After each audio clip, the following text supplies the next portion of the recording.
Um, let's go back to Rio for a few minutes. I remember sitting up in the stands. It was pretty cool every night. Um, what were the conditions like in 2016 in Rio for you guys? All right, so let me tell you a little bit about why what a young athlete thinks about when they're going to the Olympics. Sure. What do you imagine when you're watching the Olympics on TV and you're watching London and Beijing? Those are the first two Olympics I really keyed into because I was about 12 when Athens started, and it wasn't until the next year that I started pole vaulting in 2004. Mm-hmm.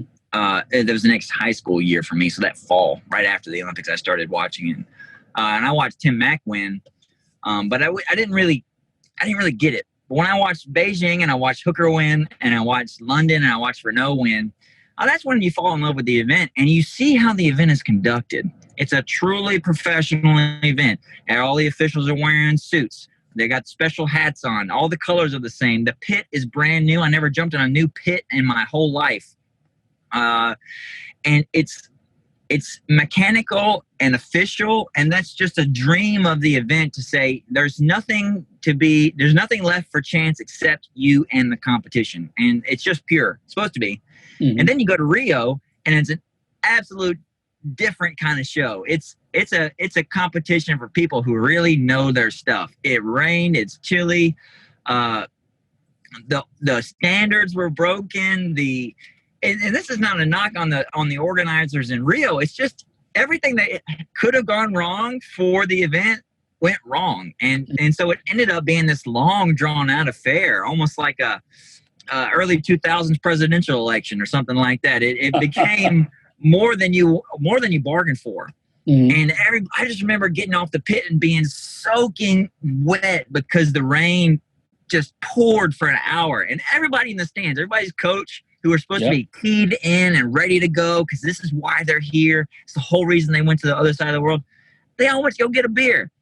And I'm like, what the heck is going on right now? Where was my officials in suits? Everything is perfect. Olympics. Where'd it go? Well, This is what we got. And it turned out to be a visceral affair. It was a lot of drama in that event. And I was the bronze medalist. One of the best competitions of my life up to that point. You never expect yourself to have one of your best competitions in the Olympics. You're just trying to go up there and simply stand up. Yeah. And in high pressure situations, like people fall down. They just do. They slip and they slide, and it's not easy. Everything can happen. And it didn't help that it was wet and chilly and you had to be tough. And I just remember chalking up my hands and grinding water out of the skin of my hands so that I could still grip the pole the way I needed to. Wow. You don't think about all those things that might be the trials and tribulations of the event. And that's not tooting my horn. I was just experienced by that time. I had been a professional 2 years. And if that was your first meet as an international competitor, which it was for some, good luck. Good luck. It's tough. It's tough. It's tough. It's tough so much that you need to fail once. My failure was in 2015 in Beijing at the World Championships. You needed to fail once in order to know what you need to fix.